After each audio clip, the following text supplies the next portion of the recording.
sa mga taga-Filipos. Mga kapatid, inari mong kalugihan ang lahat ng bagay bilang kapalit ng lalong mahalaga ang pagkakilala kay Kristo Jesus na aking Panginoon. Ang lahat ng bagay ay ipinalagay ko walang kabuuan. Makamtan ko lamang si Kristo at lubos na makiisa sa Kanya. Hindi ko nahangad na maging matuwid sa pamamagitan ng kautusan, kundi sa pananalig kay Kristo. Ang pagiging matuwid ko ngayon ay kaloob ng Diyos, batay sa pananampalataya.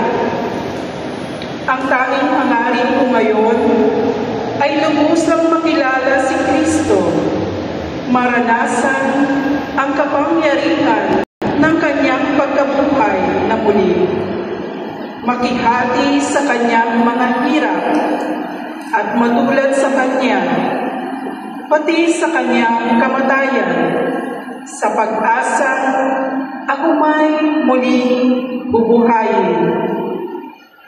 Hindi sa mga nakamtan ko na ang mga bagay na ito, hindi rin sa ako'y ganap na. Ngunit sinisikap kong maisakatuparan ang layunin ni Kristo Jesus nang tawagin niya ako. Mga kapatid, hindi ko ipinalalagay na natupad ko na ang mga bagay na ito. Ang ginagawa ko ngayon, nililimot ang nakaraan at sinisikap na makamtan ang nasa hinaharap. Nagpapatuloy na ako tungo sa hangganan upang kamtan ang gantimpala ng pagkatawag sa akin ng Diyos sa pamamagitan ni Kristo Jesus, ang buhay na hahantong sa langit. Ang salita ng Diyos. Salamat sa Diyos.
Sumainyo ang Panginoon ang pagpapahayag ng mabuting balita ng Panginoon ayon kay San Juan.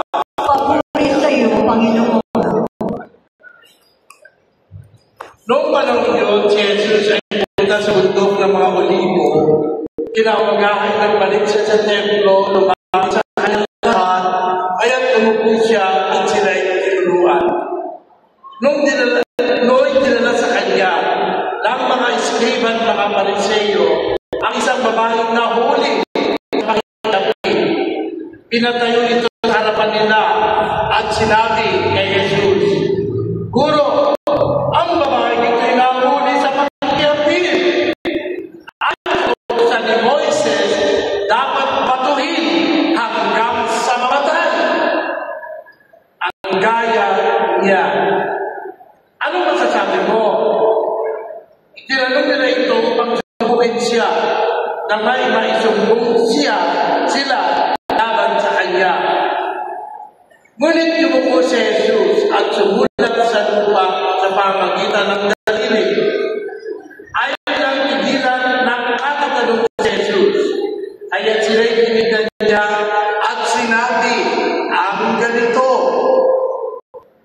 sino man sa inyo ang walang kasalanan, ang siyang maunang bumato sa kanya at ulisang limuko at sumulat sa lupa.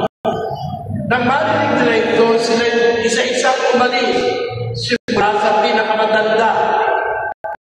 Walang iniwan kundi si Jesus at ang babae naman pa rin sa harapan niya. Tinignan siya ni Jesus at tinanong, nasaan sila? Wala bang nagpagsa sa iyo? Wala pong Ginoo, sagot ng babae. Sinabi ni Jesus, hindi rin kita paparusahan. Pumayo ka at huwag ka nang magkasala. Ito ang mabuting balita ng ating Panginoon. Pinupuri ka namin, Panginoong Yesu Kristo. Okay. O, alam nyo na, masalamat tayo kay Lord na sa ngayong kaya yung ganyan natin, praise the Lord dyan. Thank you, Lord, nagising kami. Amen? Kaya, good morning kasi nagising tayo. Malaking biyaya. Good morning! At siyempre, batiin mo katabi mo. Sabihin mo sa kanya, kapatid, good morning sa'yo. Ang saya-saya. O, wala pa. Kaya ka na naman eh. Yan naman sa'yo eh. Ha? Sabi mo, good morning kapatid. Ang saya-saya. Bless ka ni Lord. Ganon ha? 1, 2, ready, go! Good morning, kapatid. Ang saya-saya. Good morning. Christ, yung matang energy. 1, 2, ready, go!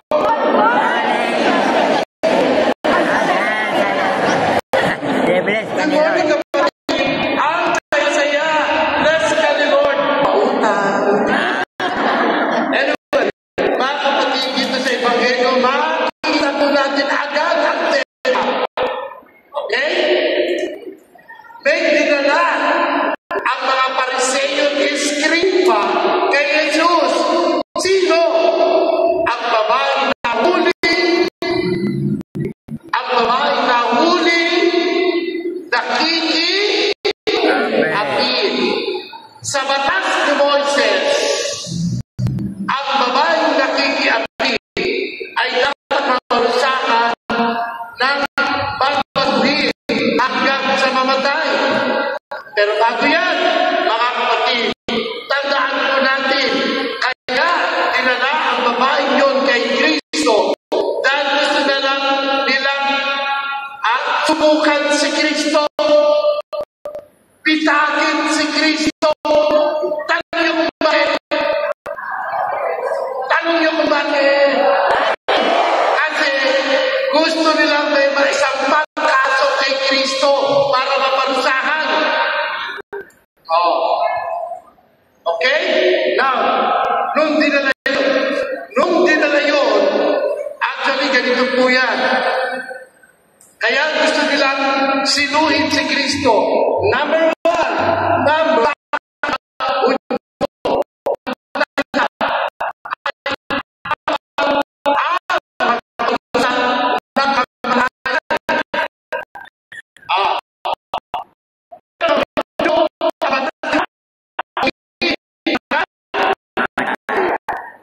Diyan ngayon ang problema.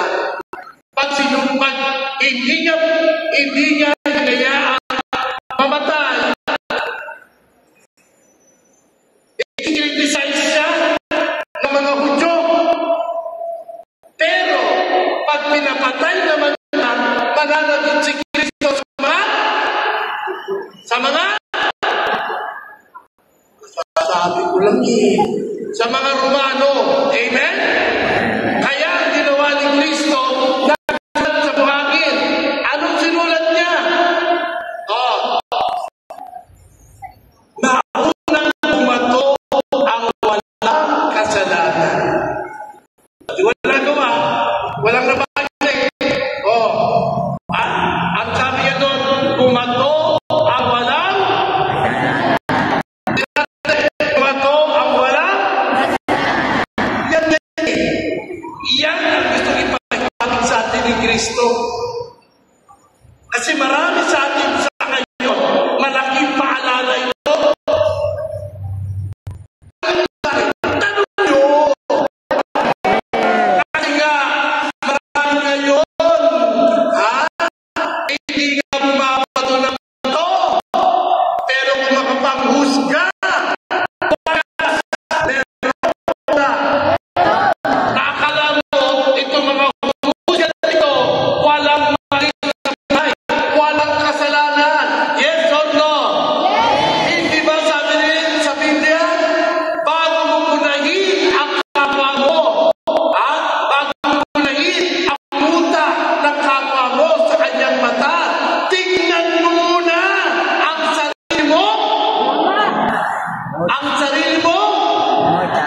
muta. Kaya nga, patingin nga, patingin. Tingnan nyo katabi nyo, baka Okay. di ba? Ano ibig sabihin nun? Bago ka mamuna, tingnan mo muna ang sarili mo. Dahil lahat tayo mali. Tama ka dyan. Lahat tayo sana. Bakit ito mali? Number 2 sana. Ulit, lahat tayo mali nga yung Mali nga yun eh.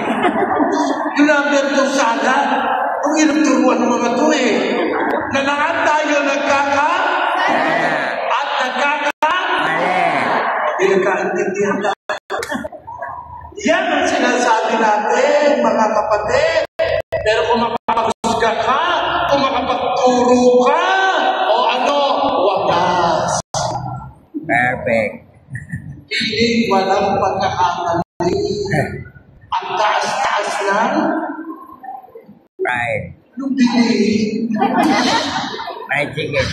Ang taas-taas lang, Fried. right? Yung bilihin ka dyan. O, diba? Ulitin natin. Ang taas-taas lang, Ilihin. right. Marami naman talaga dito eh. Mataas ang? Fried. Yes or no? Sino mag-asawa dito? Taas ang kamay. Tayo, yung mga mag-asawa. Ano sinabi? Tayo! Galit. Asa yung asawa? Ba't tayo layo? Ikaw naman gusto na sina. Asawa yan? Ikaw na sumagot. Yung babae hindi sumagot. Sabi ng babae. Asawa mo yan. Ano ka pasahan? Ikaw, asawa mo yan? Ikaw, asawa mo yan? Tingnan mo. Babae lang ang sumagot. Dito, lalaki sumagot. Doon, babae lang. Asawa mo yan? Kailangan mo tinatanong. Sinabi ko umupo. Sinabi ko. Ikaw mo yan, asawa mo yan? Ikaw lang ang blue. Ikaw may puti. Asawa mo yan? Ayaw mo. Ikaw ang tinatanong. Blue t-shirt na may tatak na polo. Ano pa? Jesus Christ, ano ba gusto mo? Asawa mo yan? Halikan mo. Ay, kuya, hindi mo nalilikan. Kapatid yun. Pag di ko minalikan, no. Sige,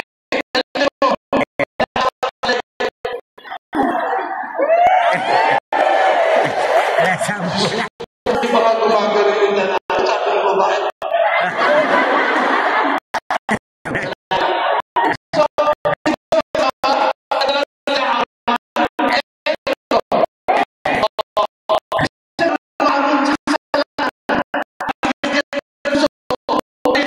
Puso at tigas-tigas.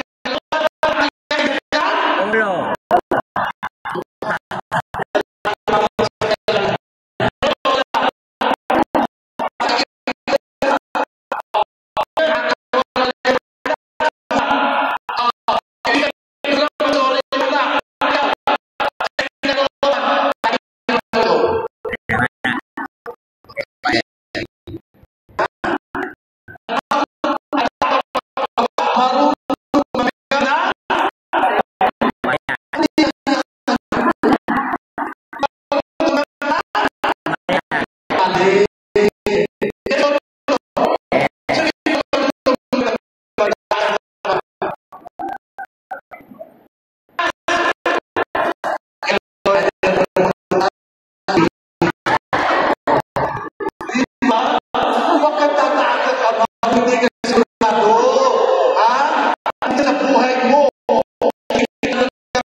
sa iyo.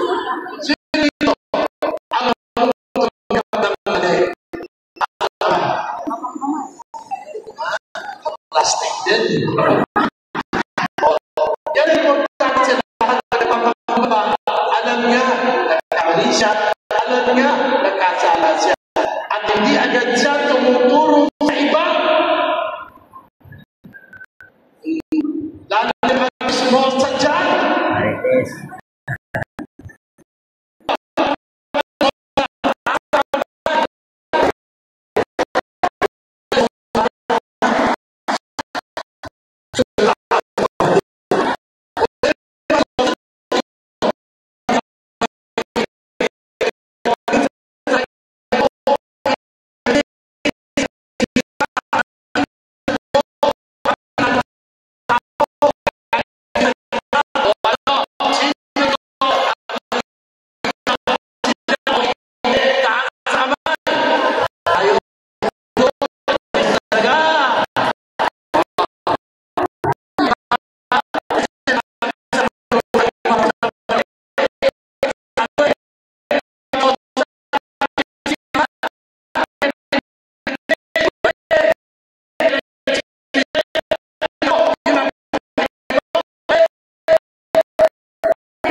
maipahayag sa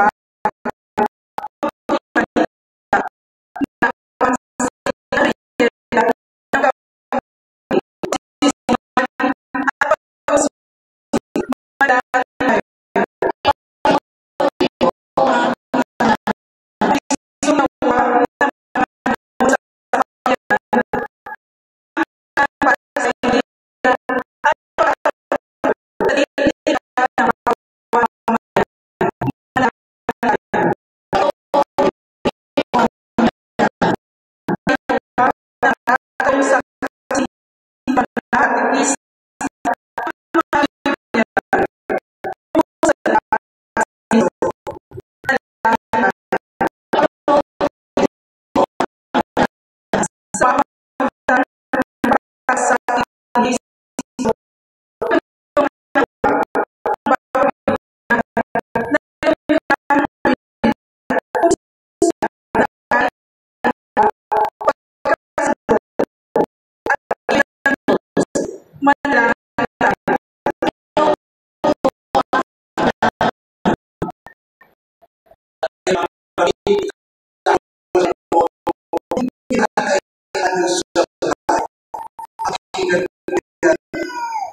wala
Gawin ito sa pag-alaala sa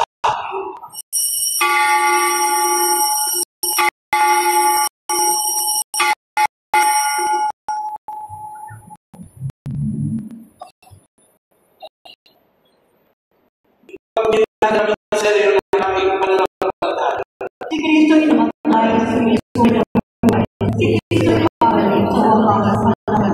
aking nabagawin ng pag-alala sa pagkamatay pa rin pagkabuhay ng iyong lahat.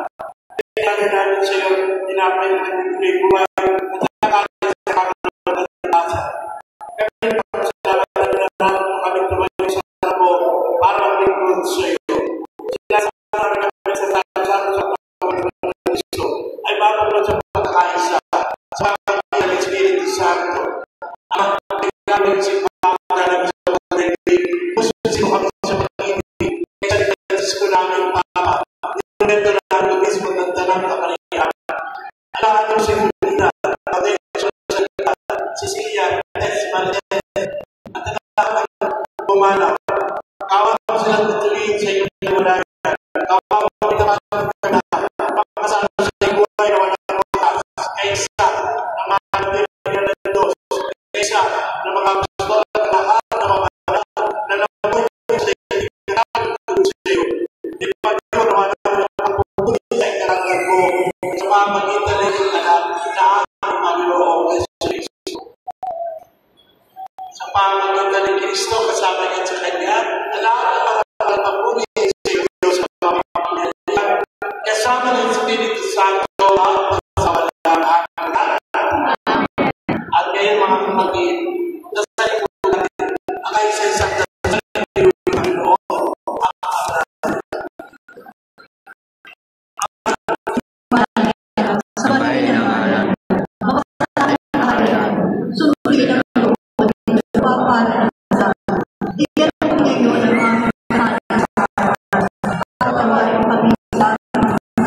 para ng pagpapatawad namin sa nagkapasala sa kanya. At huwag mo kami mahihayin sa suso. Sa kaya ang ginawa ng isa.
Mordero ng Diyos na nag-aalis sa mga kasalanan sa libutan, naawa ka sa amin.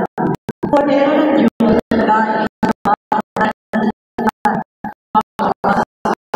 Mordero ng Diyos na nag-aalis sa mga kasalanan sa libutan, pagkakas sa libutan.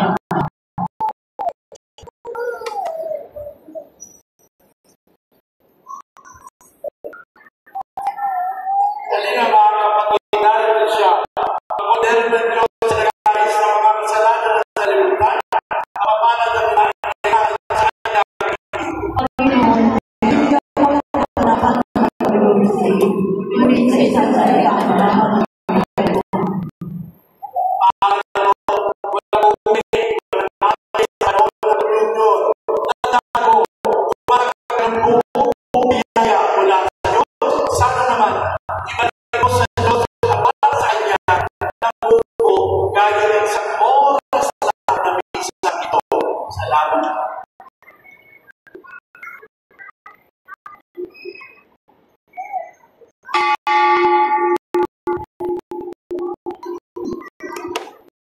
Salamat tayo sa ating mga kapal. Ito ngayon po ay gagawin ko yung salamat.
Mga magkakaroon po tayo ng celebration.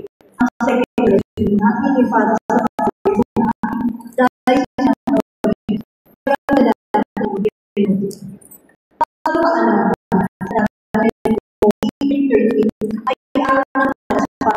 inaya tayo magpapakita ng posisyon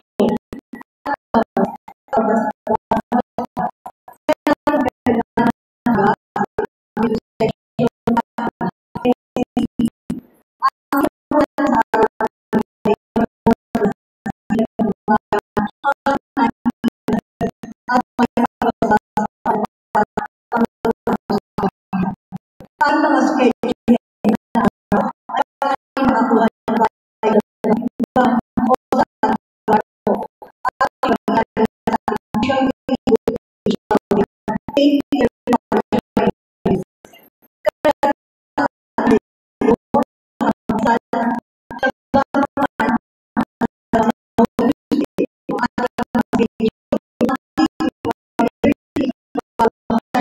Grade 12.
Maraming salamat po.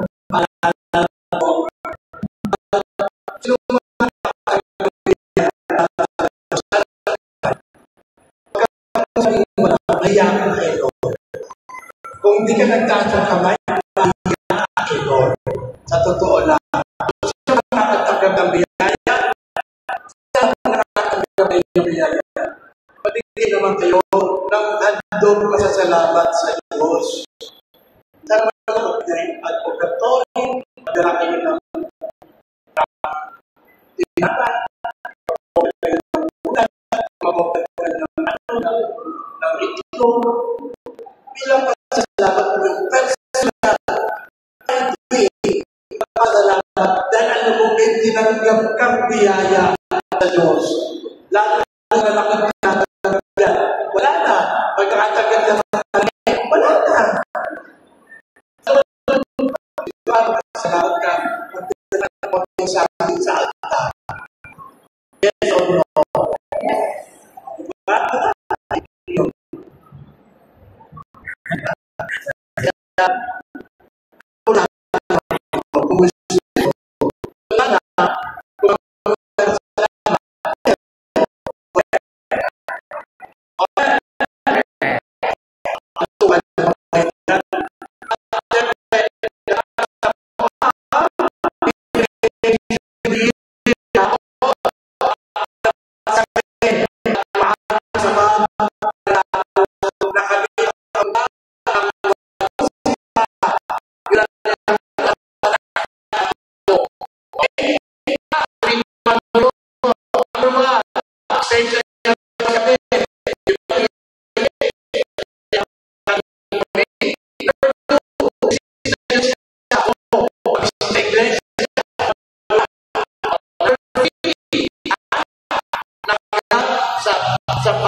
Sumainyo ang Panginoon.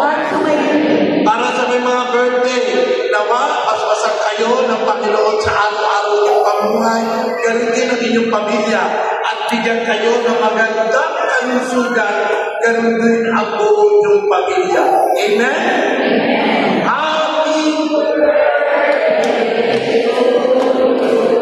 Alam nyo, pag ganyan ang kanta nyo, parang naiinibig. Totoo lang.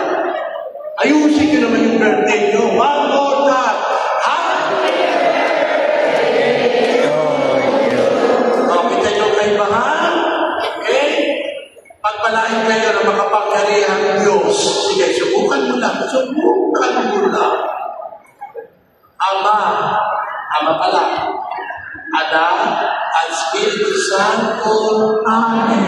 Ano yung regalo natin ang krus? Kung hindi sa krus, wala tayong kaligtasan. Amen? Tapos sabi sa umayong mapayapa,